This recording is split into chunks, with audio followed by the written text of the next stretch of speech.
Anjarakandy dental college വിദ്യാർത്ഥി നിതിൻ രാജിന്റെ മരണത്തിൽ ദളിത് സംഘടനകൾ ആഹ്വാനം ചെയ്ത ഹർത്താലിനിടെ തിരുവനന്തപുരത്തൊരു ബസ് തടഞ്ഞു സമരാനുകൂലികൾ.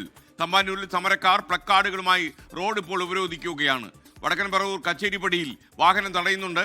കടകൾ തുറന്ന് പ്രവർത്തിക്കുമെന്ന് വ്യാപാരി വ്യവസായി ഏകോപന സമിതി അറിയിക്കുകയും ചെയ്തു. തിരുവനന്തപുരത്ത് നിന്ന് ഷബീദ് റാവുത്തർ ചേരുന്നു, തമ്പാനൂരിൽ നിന്ന്. അതുപോലെ കൊച്ചിയിൽ നിന്ന് വിൻസി വിജയൻ ചേരും. കോഴിക്കോട് നിന്ന് ദീപക് തലമുറ ലേറ്റസ്റ്റ് വിവരങ്ങളുമായി ചേരുന്നുണ്ട്. ആദ്യം ഷബീദ് റാവുത്തറിലേക്ക്. ഷബീദ്, ഇവർ വാഹനങ്ങൾ തടയില്ല എന്ന് പറഞ്ഞിട്ട് തമ്പാനൂരിൽ വാഹനം തടഞ്ഞോ?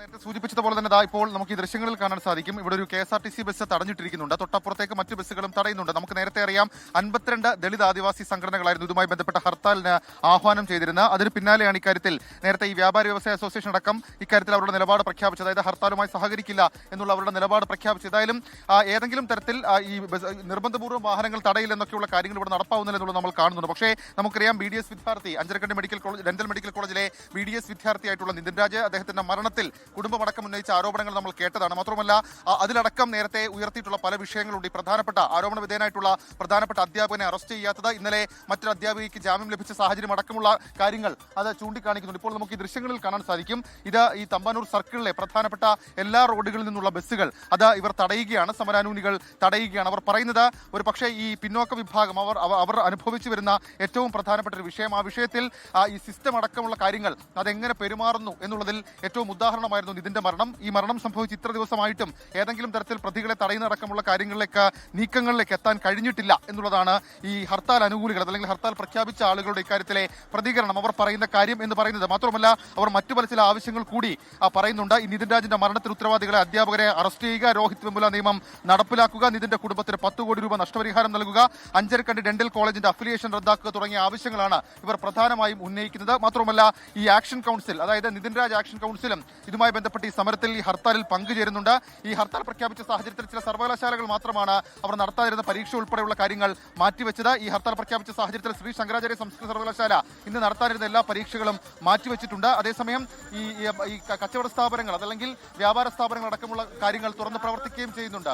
ഏതായാലും ഇപ്പോൾ നമ്മളോടൊപ്പം ഈ ആക്ഷൻ കൗൺസിലിന് വേണ്ടി സംസാരിക്കുന്ന ചേട്ടാ, ഇക്കാര്യത്തിൽ നമ്മൾ ഈ വാഹനങ്ങൾ തടയില്ലെന്നായിരുന്നു പറഞ്ഞത്. പക്ഷേ വാഹനങ്ങൾ തടയില്ലെന്ന് പറയാൻ സമരത്തെ പൊളിക്കാൻ വേണ്ടി ബോധപൂർവമായ ശ്രമം നടക്കുന്നു.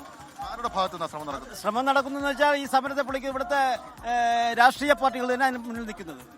അങ്ങനെ ഒരു നീക്കം എടുക്കാൻ കാരണം നമുക്കറിയില്ല. ഇവിടെ സ്വാഭാവികമായിട്ടും നമ്മൾ എത്രയോ ഹർത്താലുകൾ കണ്ടിട്ടുള്ളവരാണ് നമ്മൾ. രാഷ്ട്രീയ പാർട്ടികൾ പ്രഖ്യാപിക്കുന്ന ഈ ഹർത്താലിന്റെ അന്ന് വാഹനങ്ങളൊന്നും തന്നെ നിരത്തിറക്കാറില്ല, ഓട്ടോകളൊന്നും ഓടാറില്ല. അതെന്താണ്? അവർ അക്രമം നടത്തുന്നതുകൊണ്ട്. ഞങ്ങൾ അക്രമത്തിലൂടെ പോകുന്നില്ല, നിർബന്ധമായിട്ട് നമ്മൾ തടസ്സപ്പെടുത്തുന്നില്ല. പക്ഷേ ഇത് ബോധപൂർവമായി സമരത്തെ പരാജയപ്പെടുത്തുവാൻ വേണ്ടി വ്യാപാരി വ്യവസായി ഏകോപന സർക്കാരാണോ ശ്രമിക്കുന്നത്? കാരണം ഇതിനകത്ത് വ്യാപാരി വ്യവസായി ഏകോപന സമിതി എല്ലാ ഹർത്താലിനും സ്വാഭാവികമായി അവർ സഹകരിക്കുന്നുണ്ട്. എന്താ കേരളത്തിലെ പട്ടികജന വിഭാഗം ഒരു സമരം പ്രഖ്യാപിക്കുമ്പോൾ അതിന് പിന്തുണ പ്രഖ്യാപിക്കാതെ അവർ അതിന് പൊളിക്കാൻ വേണ്ടി ശ്രമിക്കുന്നത്? ഇവിടെ മാത്രമാണോ ബാക്കി എല്ലായിടത്തും സജീവമായി തന്നെ ഹർത്താൽ പോവാ? കേരളത്തിലെ എല്ലായിടത്തും ഇതേപോലെ തന്നെ തടസ്സങ്ങളും സൃഷ്ടിക്കുന്നുണ്ട്. ഹർത്താലുമായി ബന്ധപ്പെട്ട് നമ്മുടെ പ്രധാനപ്പെട്ട ആവശ്യങ്ങൾ എന്തൊക്കെയാണ്? നമ്മുടെ പ്രധാനപ്പെട്ട ആവശ്യം എന്നുള്ളത് അഞ്ചരക്കണ്ടി ഡെന്റൽ കോളേജിൽ നിന്ന് മരണപ്പെട്ട നിതിൻ രാജിന്റെ കൊലപാതകികളെ ഇതുവരെയും അറസ്റ്റ് ചെയ്തിട്ടില്ല. ഇന്ന് 16 ദിവസം കഴിഞ്ഞു. ഏപ്രിൽ മാസം 10-ാം തീയതിയാണ് ആ ചെറുപ്പക്കാരൻ കൊല്ലപ്പെടുന്നത്. ഇന്ന് തീയതി 28-ആയി. 18 ദിവസമാകാൻ പോവുകയാണ്. 18 ദിവസമായിട്ടും പ്രതികളെ പോലീസ് പിടിക്കുന്നില്ല. പോലീസും പ്രതികളും തമ്മിൽ ധാരണയിലാണ് ഇപ്പോൾ പോകുന്നത്. കേരളത്തിന്റെ മുഖ്യമന്ത്രി നിയോജകമണ്ഡലമാണ്, അവിടെയാണ് ചെറുപ്പക്കാരൻ കൊല്ലപ്പെട്ടത്. ഇപ്പോൾ പോലീസിന് നേരിട്ട് അന്വേഷിക്കുവാനുള്ള എല്ലാവിധ സംവിധാനമുള്ളതാണ്. 7 പേരടങ്ങുന്ന ഒരു പോലീസ് ടീമിനെ തന്നെ നിശ്ചയിച്ചു. പക്ഷേ ഇതുവരെയും അന്വേഷണത്തിൽ ഒരു തരത്തിലും തൃപ്തി രേഖപ്പെടുത്താനുള്ള സാഹചര്യമില്ല. ഒരു തൃപ്തിയും ഇല്ല. അതിനകത്ത് അതൃപ്തിയേ ഉള്ളൂ ഞങ്ങൾക്ക്. അത് മാത്രമല്ല, കോളേജിലെ പ്രിൻസിപ്പൽ ഈ കേസിലെ പ്രധാനപ്പെട്ട പ്രതിയാണ്. അദ്ദേഹത്തെ ഇതിനെ കക്ഷി ചേർത്തിട്ടില്ല. ഇതാണ് ഈ ആക്ഷൻ കൗൺസിലിന്റെ ഇക്കാര്യത്തിലെ പ്രതികരണം. അതായത് അവർ പറയുന്നത് ഈ നിതിൻ രാജിന്റെ മരണത്തിന് കാരണമായിട്ടുള്ളവരെ അവരുടെ അറസ്റ്റ് ചെയ്യാൻ കഴിഞ്ഞിട്ടില്ല, അല്ലെങ്കിൽ അവരിലേക്ക് പോകാൻ കഴിഞ്ഞിട്ടില്ല. മാത്രവുമല്ല ഈ പട്ടിക വിഭാഗത്തിൽ അല്ലെങ്കിൽ പിന്നോക്ക വിഭാഗത്തിലെ ജനങ്ങളോട് കാണിക്കുന്ന ചില പ്രശ്നങ്ങൾ അതടക്കമുള്ള കാര്യങ്ങളാണ് അവർ ചൂണ്ടിക്കാണിക്കുന്നത്.